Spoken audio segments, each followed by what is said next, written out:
Hashtag Doggy People with Phil Lassman.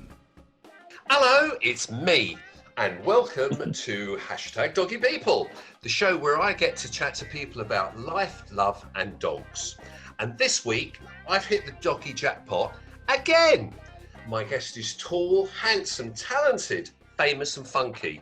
And that's not even his best bits. He's also a veterinary surgeon, a broadcaster, author, and very famous global animal welfare campaigner. Please start clapping at home right now for the amazing Mr. Marc Abram. Thank you. Hello, Marc. Hello, What Marc. an introduction. What an introduction. Thank you. Nothing less than you deserve. Anyway, welcome to Doggy People. How you doing? I'm very well, thank you. Thank you for inviting me on. I'm glad I caught you between engagements. You're probably off to 10 Downing Street after this. Probably, I'm off to Morrison's. Well, you know. There you go. There you go. You're a great guy. I mean, I know you're never not in Downing Street. So, first thing I need to know, the most important thing is, how is your lovely grandma? My lovely grandma is doing very well. She is now 99 and a half last month. I'm going to see her in a minute. This is why. So I'm in my sister's house on the way to my grandma. And so I'll be hanging out with her this afternoon, and then I'll see my mum. It's a bit of a family day today.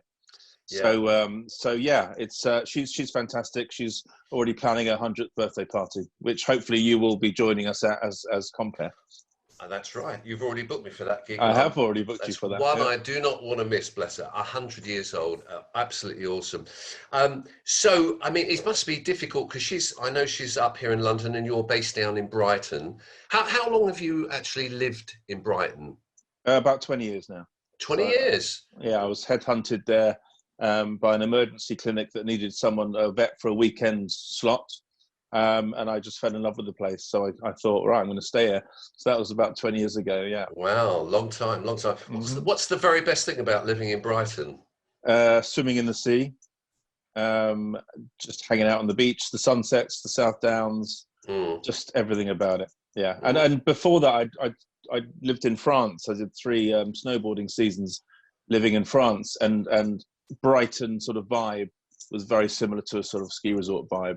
So it was, you can walk everywhere, everyone hangs out, it's very forward thinking, it's unbelievably inclusive, non-judgmental, and it's just a really nice place to hang out. And just to be by the sea and see it every day, it's just brilliant. So yeah, and this summer, especially during lockdown, to be able to swim in the sea sometimes 3-4 times a day, it's just been amazing. So cannot complain at all. Love it there. It's a gorgeous place. One of my ex-girlfriends lives down there, and I'm still in touch with her. Ira does allow that. Okay. So I go and see her twice a year, but you know, it's a difficult trip sometimes because she's not very well now. But anyway, she's fine. She's still heartbroken then. She pangs for me. No, we've got a good relationship. She's a nice lady. And of course, when you say swimming in the sea, are you not a qualified scuba diver? I am indeed, advanced level, yes. But you have done your research, haven't you? I've done my research, and I tell you what, I mean, you know I love you anyway, and I follow you anywhere, but that's a little thing that we have in common. Okay. I know you'll find this ridiculously hard to believe, but many years ago in the 80s, I was a qualified diving instructor in Spain. Long story. We'll do that over a beer another time, but that was a long time ago. What's the worst thing about living in Brighton? I would say nothing at all. I'm absolutely in love with the place, even more so after lockdown, because obviously travel was restricted. It actually took on this more personal village type atmosphere, where the beaches were a lot quieter and more respected, because obviously when people come down from out of Brighton, they tend to leave a load of crap on the beach. So there was a lot more respect. We had the Warren, which was an outdoor comedy club, which was doing some great events, including people like Jimmy Carr over the last few weeks. And it's so dog friendly. I don't eat meat, so for veggies and vegans, there's so many possibilities. So yeah, it's just I cannot fault the place. And you know, I'm a Brighton fan now.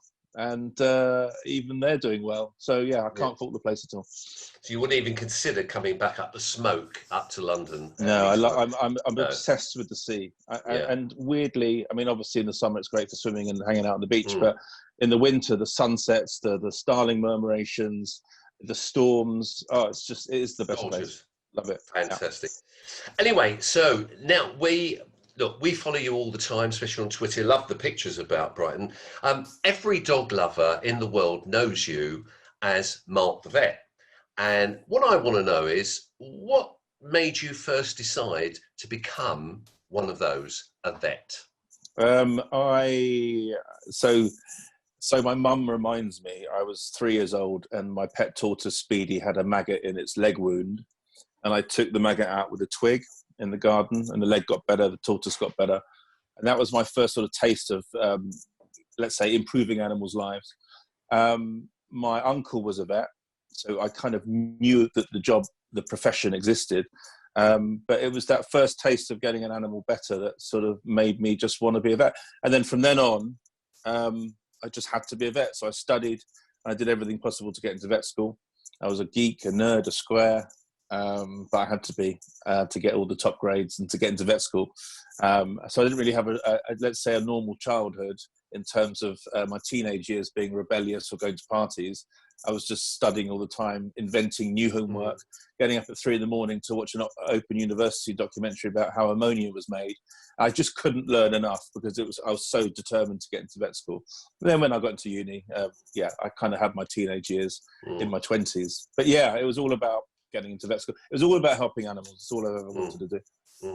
Yeah. That's your calling in life. That was your passion. If you hadn't have been a vet, what do you think it might have been?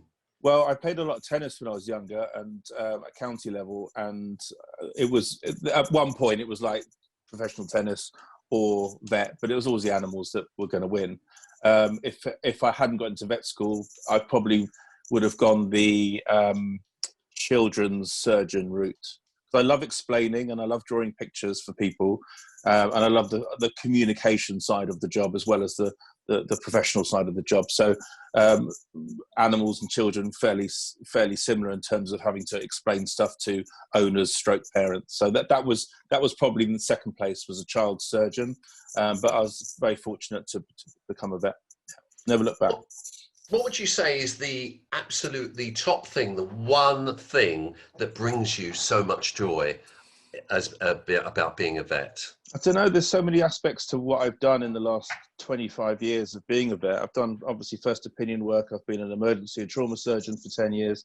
I've done stuff abroad, voluntary work for charities, across the world. I know.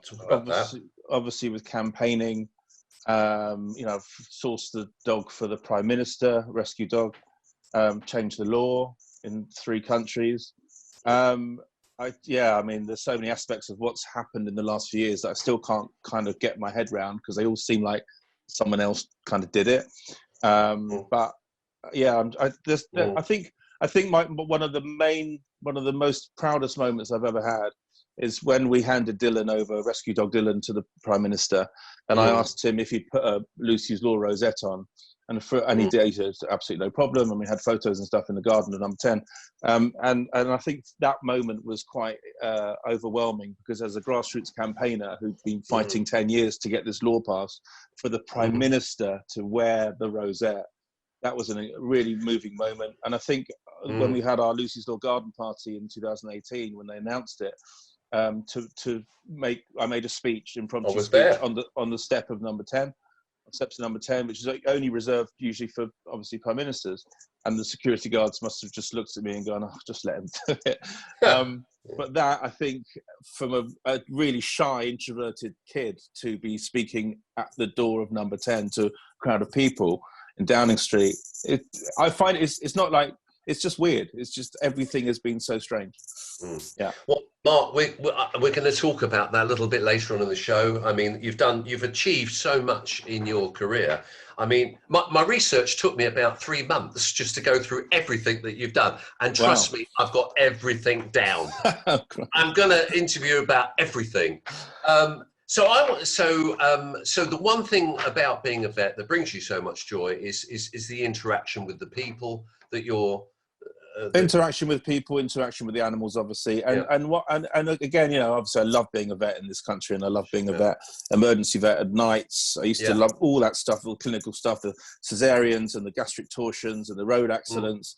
But also, when you go abroad and you can apply your knowledge to exactly the same animal, but in India or the Amazon.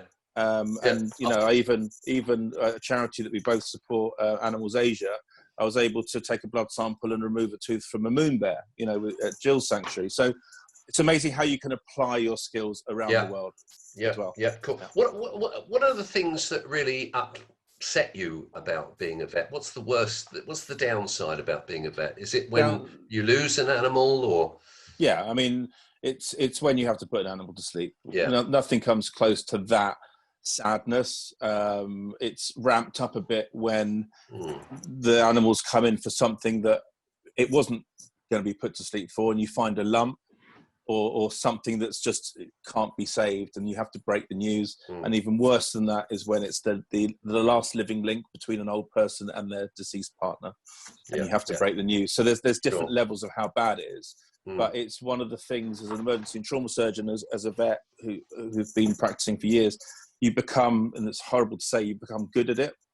It is an art to euthanize sensitively and with zero stress to obviously the animal, but also to the owners, and it becomes something that you can become very proud of, because it's an amazing situation. It's very high pressured, but it needs to be treated very, very carefully. And over the years, you just get better at it, and you prioritize the animal welfare and the human welfare. And it's a unique experience, and it's the one that people will never ever forget. So it has to be done right. And you do hear horror stories of mainly people being asked for money. It's the insensitivities that I hear about, and it's something that I've never ever asked for money up front or at the time. You just send the bill. And people will remember how you handled that situation forever, and they'll tell their friends, because that's the time to shine, when you have to put an animal to sleep. Yeah, it's horrific. But and weirdly, Phil, the older you get, I found the harder it becomes, because you kind of value life differently. So you get a lot more philosophical, as looking into an animal's eyes, and in your head you're going, I'm going to end your life. But obviously you're preventing suffering, you're doing it for all the right reasons. But it's so tough, and it never ever gets easier. Yeah. Mark, you know, you are like a surgeon, you're like a doctor, and people come to you and they trust you. Look, a dog is a family member. It's not like, you know, people who are not into dogs, who don't own dogs, don't understand the fact that it is literally becoming, after 15 years, it's like a family member. So when it comes to ending their lives, you want to be coming to someone like you, who's full of compassion. Listen, we all know you to be a twitchy face. That's what I call you. And I can imagine you'd be very good with the bedside manner. Mark, whilst we are talking about dogs, what is it, what in your opinion do you think is what is it about dogs and humans that makes the relationship with them so special, so unique? I think the classic line is the unconditional love. I think it's just that loyalty, and I think that we've domesticated this species to sort of love us, really, and work for us, and be our best friends and family members, as you've said, to the point where this also ties in with the euthanasia angle. You know, dogs are now called human names. They organic, locally sourced produce food. They wear jackets. You know, they are they've never been more like little humans than ever before. I remember, you know, when I was consulting, you used to look at the waiting room list. Could be a doctor's waiting room. There's no dog names anymore. They're all, and cats. I know we're not talking about cats today, but it's the same. They're all human names, and they all eat human-y type food, and the packaging is and the clothes that they're wearing. So we have made these tiny little four-legged humans, which drives my campaigning so much, because of this. On the other side of the fence, it's the betrayal, it's the exploitation. Whether you're talking about breeding dogs or greyhound racing, it's how we've domesticated this animal, and then we treat them so badly. And I think that really sticks with me. and it's the ultimate betrayal sometimes. But keeping it positive on a pet level, pets obviously give us so much. I think there's that phrase therapy dog. I think all dogs are therapy dogs. You know, just because they're not wearing a jacket doesn't mean they're not helping you on a one-to-one basis or more. So I think we just have to do everything possible to help them, as they help us. Cool. And then of course you've got the working dogs, but you've also got the dogs that sniff out the landmines, and you've got the cancer detection dogs. All these dogs that are still working using noses that obviously are far more powerful than us. But as I say, they do so much for us, and that's why it makes me so angry when I see them mistreated and as I say, betrayed by humans. Yeah, actually, I've never asked you this, but have you got a dog of your own? Because I know you're travelling so much. Do you have a dog of your own? No, I travel too much at the moment, but I'm planning on, hopefully when things calm down a bit, is getting a rescue greyhound. That would be my or two. I'm absolutely in love with sight hounds in general. I love Borzois. It's kind of my favourite breed, but in terms of helping out and looking after a dog that's been in my opinion mistreated, and I just would love a greyhound or two to hang out with. There's something about them, the vulnerability, I think. And what they've been through. Completely agree with you. I believe, Phil, that Ira's had quite a few greyhounds at All Dogs Matter recently, hasn't she? Yes, she has. I mean, throughout lockdown, she's had a lot more greyhounds than she's had before. And I've been very privileged to meet so many of them. I keep falling in love with all the greyhounds because, in my view, they're one of the most underrated dogs to have as pets. People think, well, they're just lanky things that want to run around all the time, but they're actually so sweet and so beautiful. And I don't know if you remember meeting Percy, was one of my all-time favourites, from Angela Martin Humphrey. They'll be coming on the show shortly. Absolutely, I love greyhounds. I think they're a beautiful dog. Anyway, so coming back to your work, Mark, this show's not actually specifically so much about the dog, but the doggy people, the people behind the dog welfare. And so I'm very much wanting to know about you, the person. And one thing, I mean, I know the answer to it, but I'm going to ask you anyway, because I've written it down. Would you say that you're a very disciplined person in the work that you do? Do you set yourself specific goals in things that you want to achieve in terms of the work that you do? It's a tough one, really. I mean, I never set out to be a campaigner. It just happened because I saw something I didn't particularly agree with, which was puppies being sold by third parties. And it was only one night on an emergency night shift that I saw these parvo puppies coming in dying, and I went and investigated and then found something that I thought this could do with changing. And then, of course, I had no idea about law or history or politics. So I started Pup Aid, which was obviously the awareness raising dog show about puppy farming, highlighting the best ways to get a dog, which is obviously to see the dog interacting with its mum in the place it was born, or better still, go to rescue, is the only two options. And then I did that in Brighton. I moved, as you know, to Primrose Hill. Lots of celebrities involved. And the only way I could really change the public behaviour was to raise this awareness. And the more demographics I could hit with different celebrities, the more people that could then be educated. And then, of course, I started going to Westminster, thanks to people like Caroline Lucas and Neil Parish in the olden days. And that's what's sort of whet my appetite in Parliament to take this further, to make progress, and just to continue until I got it over the line. But to be honest with you, for 99% of the Westminster visits, and there was about 300 of them, I didn't really know what I was doing. I was just doing everything possible I could to try and advance the campaign in some way. And credit goes to people like Linda Goodman and Sue Davey from Cariad, and Philippa Robinson, who's sadly no longer with us, from Carlton Index, Julia Carr down in Folkestone. We're all very geographically sparse, let's say.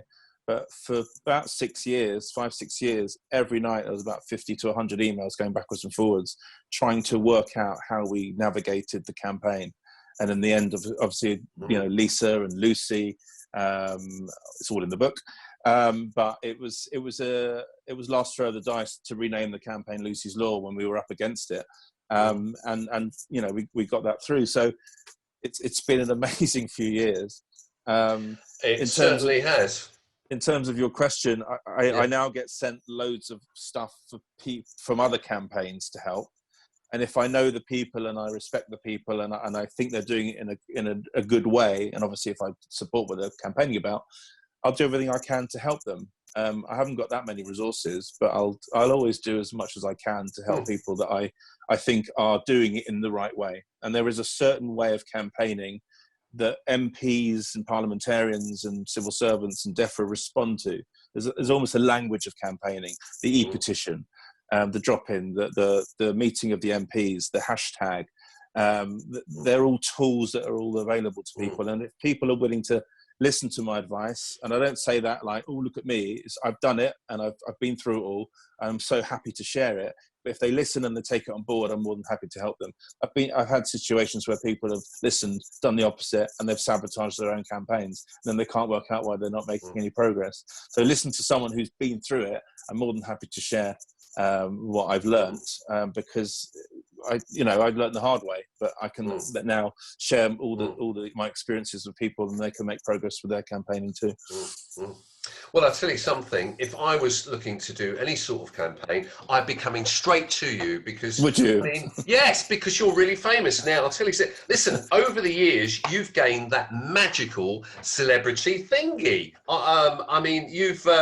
hate that word. I've got a list here. I'm going to read this. I'm going to read this to you. I mean, you've appeared on a few TV shows: BBC Breakfast, ITV's This Morning, Good Morning Britain, Sky News, The Paul O'Grady Show, BBC Daily Politics, BBC Panorama, The Alan Titchmarsh Show, The Right Stuff, It's Meal the Dog, Animal Rescue Live, My Pet Shame on Sky One, and now you've made it to the pinnacle of celebrity success. You're on Doggy People. I'm only on Doggy on YouTube. People. On YouTube, yeah.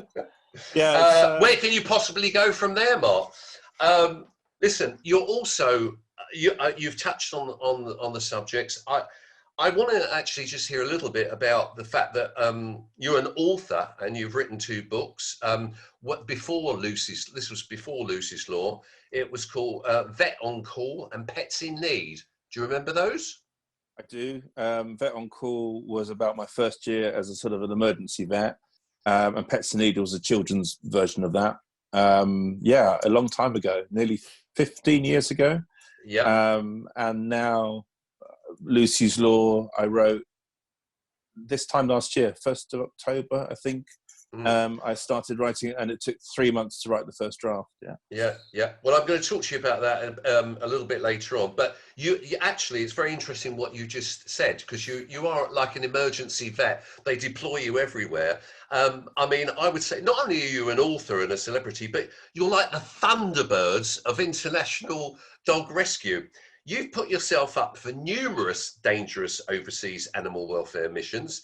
And I've got a little bit of a list here, ladies and gentlemen. You see what Mark's been up to. You've vaccinated dogs against rabies in the Mumbai slums. You've rescued dancing bears in the Ukraine. You've saved cats and dogs in tsunami-hit Thailand. Neutered pets deep in the Amazon jungle. Worked with pit bulls in a US prison. Operated on street dogs in India. And you performed dental work on a rescued moon bear in China, which you've already mentioned.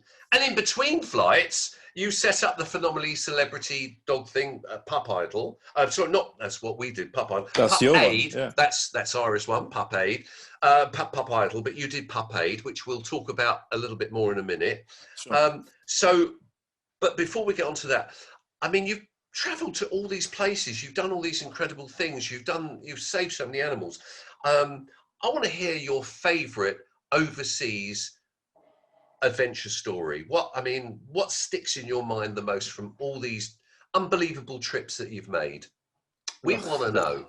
There's so many. The most harrowing, I think, was in Thailand after the tsunami, without a doubt. I was over there for a few weeks, and just seeing the destruction, but also seeing how much what a positive impact, again, like we said before, what positive impact dogs would make to human life.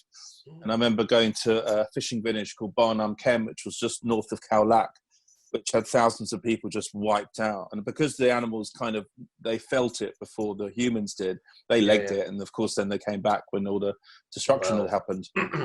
And I remember seeing one dog waiting on the doorstep of his house, and there was no house. It was just completely flat. And he was waiting for his owner to come back, who had obviously died. And this dog was just sitting on the doorstep like a bomb had gone off, completely flat. And just waiting patiently for the owner to come back, even though there was no house. It was just the doorstep. That was pretty horrible. And obviously very sad. Operating as you say, in the Amazon, we had a big neutering clinic in a place called Iquitos, high up in the Peruvian Amazon. They're playing carnival music. It was 100 degrees, and the owners were actually leaning over and staring into the wound as you're neutering their dog. Problem was there were so many bloodborne diseases in Peru that the blood doesn't clot properly, and when you're doing something like a bitch spay, it can be quite bloody. And the biggest nightmare in a bitch spay is bleeders, and of course they're all bleeding. So that was incredibly stressful. Obviously the Moon Bear experience was incredible. One of my favourite charities, Animal Aid Unlimited. I was there last year in India, doing school visits in tiny Indian villages. Operating on removing tumours from dogs in the sanctuary, and also then going to Korea. That wasn't on your list. That was fairly recent. That was this time last year. I was in South Korea closing down a dog meat farm with HSI. Horrible to see the dogs obviously in those conditions, but then amazing to close down the dog meat farm, get them all out, and watch it bulldozed. However, the day before we left, we went to a dog meat farm that wasn't being closed down yet. So you're looking at all these dogs, knowing that they're going to be electrocuted, butchered, eaten.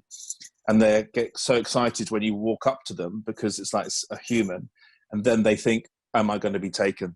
And then they start trying to hide behind each other in these tiny little cages and rolling. Absolutely horrific.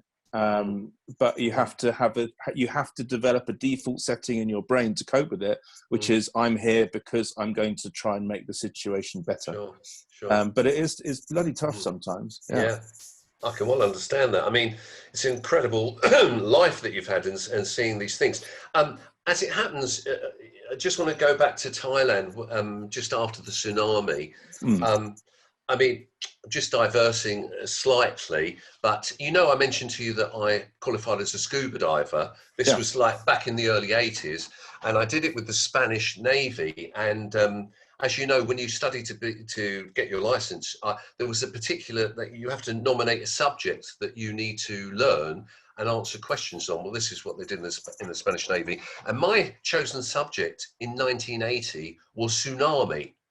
And I've always had a bit of a thing about tsunamis. I've always been interested in them. I've always studied them. And back in 1980, when I was doing my course on tsunamis, I was talking to everyone about it. Not one single person knew what I was talking about. No one had any idea what the word. They said, "What? A tsunami? What's a tsunami?" Nobody knew what a tsunami is, and of course now everyone knows what it was like, what it means. I mean, what did you get a sense when you were in Thailand of what that devastation, what the waves would have been able to do? Because we saw it obviously all on YouTube.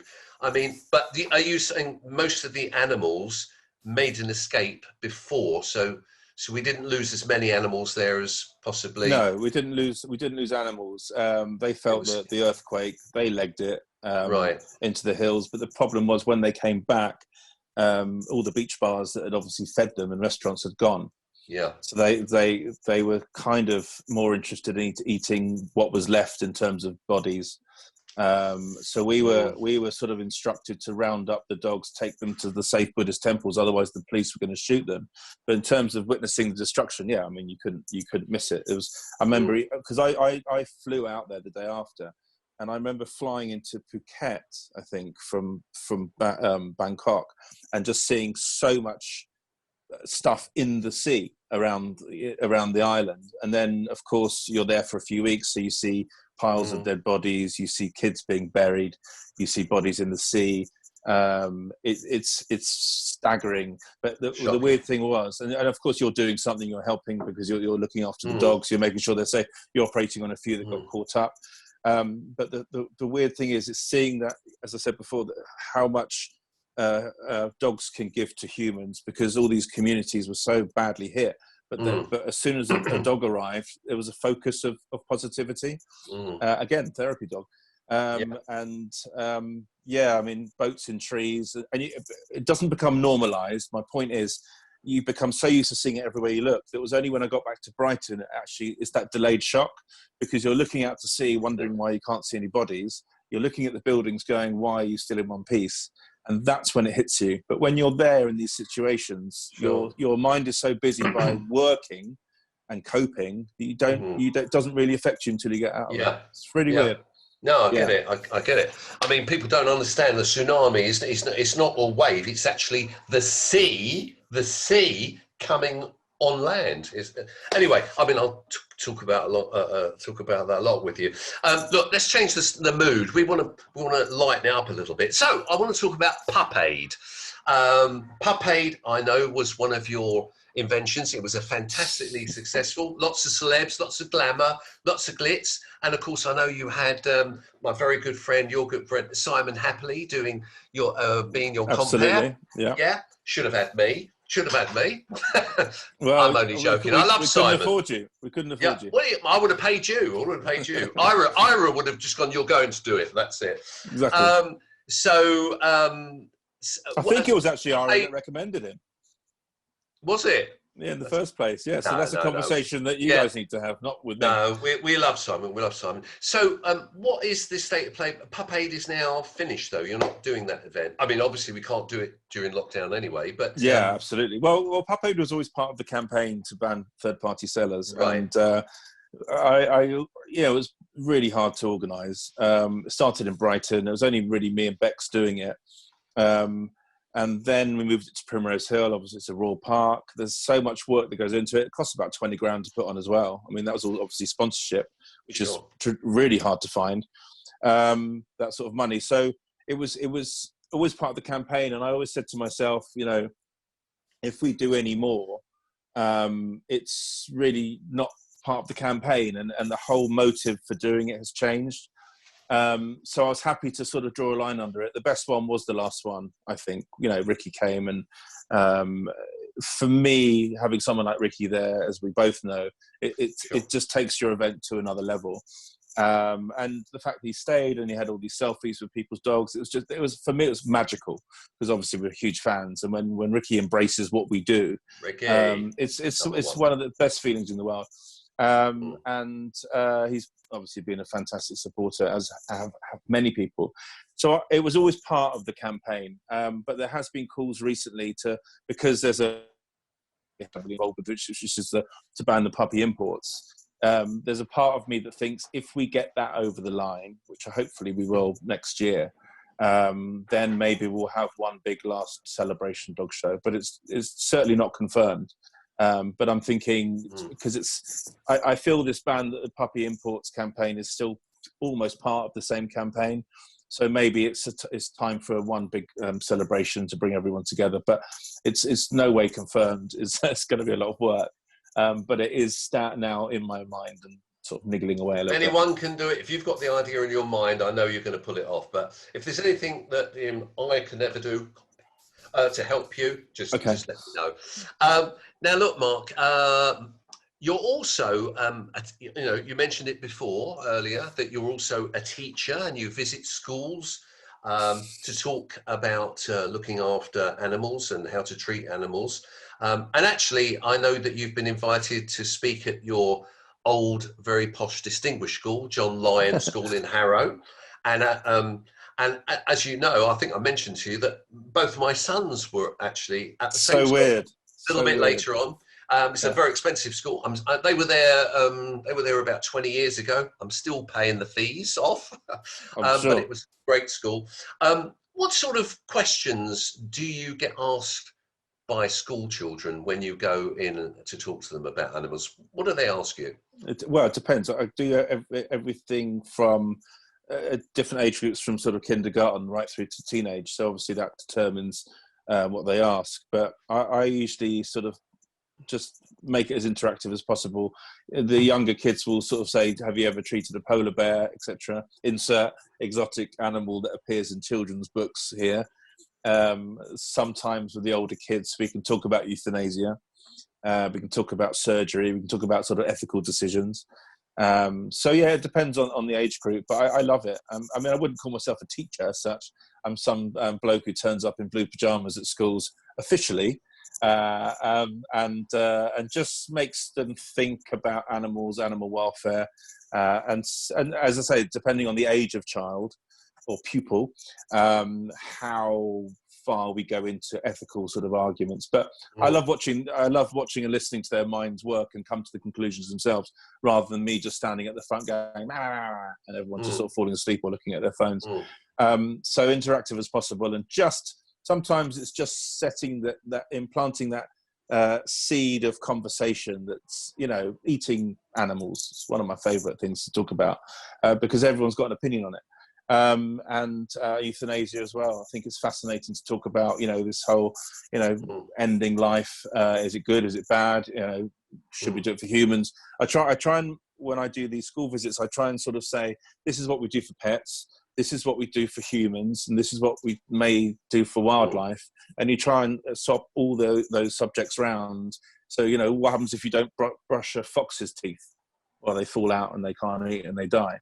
What happens if you don't brush your teeth? Oh, well, you know, so it's I try and assign health matters to humans, wildlife and pets, and just get them thinking about why things happen to different animals or humans, and what they can do better.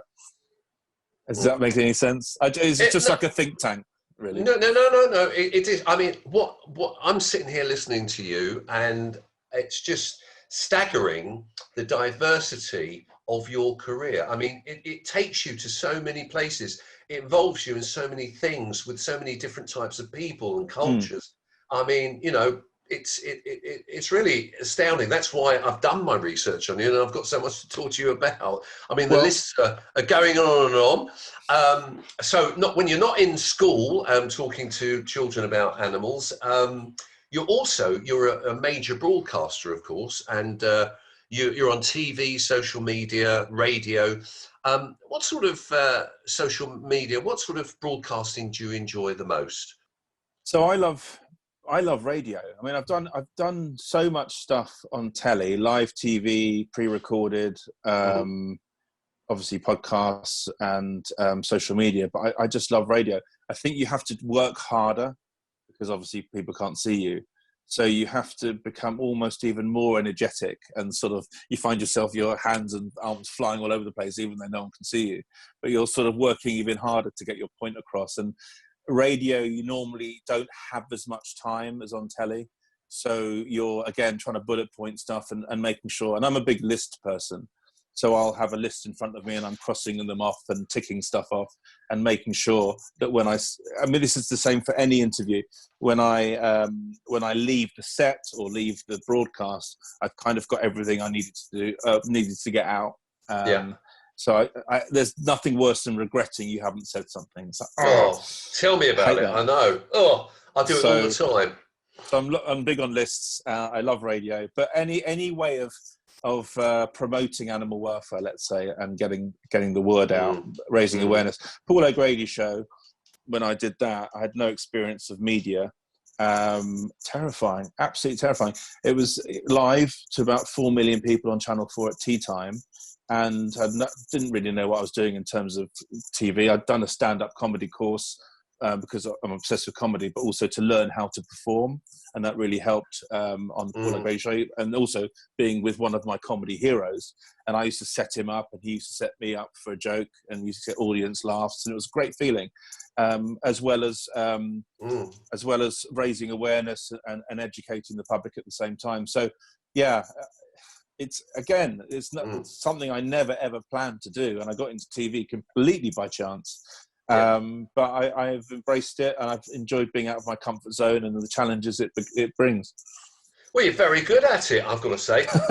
I mean, are we going to see you doing some stand-up in the future? Have you ever tried doing stand-up in front of an audience? No, I never really wanted to do the actual stand-up. I love comparing like dog shows like yourself.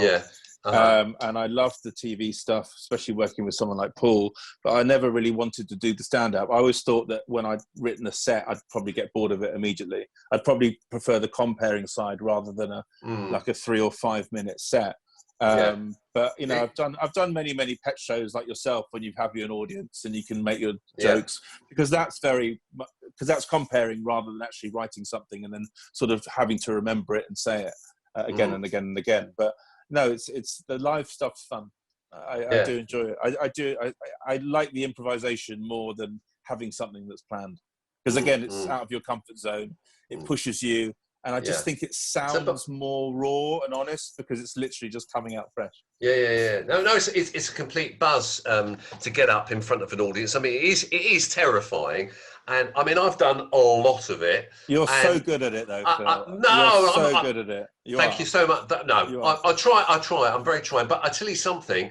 1 second before I go on, I mean, I am really nervous, and I think I can't do this. I mean, what am I thinking? I cannot do this. I cannot do this. I cannot do this. Red light goes on. Hello, and I'm up. I mean, I call him my evil twin that joins me just at the last second. I get that. I totally. But it's a great thing to do. So look, coming back to the media. I've noticed, Mr. Marc, the vet, that you're now called Marc the Funky Vet. Is that right or wrong? You're Marc the Funky Vet. What's all that about then? That's from my email address, which I have to laugh at every time, because 10 years of campaigning in Westminster, you're emailing obviously MPs and MPs assistants and sometimes number 10 staff and directors of legislation and very important people. And I've never, ever changed my email address, which is Marc the Funky Vet. And to achieve what's been achieved with that ridiculous email address is just so funny. And the reason I was called Marc the Funky Vet is because I used to DJ and I used to run a club night in Brighton called Something Special. And when I used to buy my records back in the vinyl days, the girl behind in the record shop used to call me Marc the Funky Vet because I played funky house. And so that was my DJ name and my email name. And then now I'm in my late 40s. I've still got this child's email. You're still funky. Which has changed the law, which is mental when you think about it. It's the least professional email address ever, and it's what? And it makes you stand out. Of course, people remember it. And it's so funny. Listen, you're a funky guy. What sort of music do you like? You like that funk? You like funky music? Well, my hero's Prince. But I used to love Cameo and just funky stuff like that. But. What about James Brown?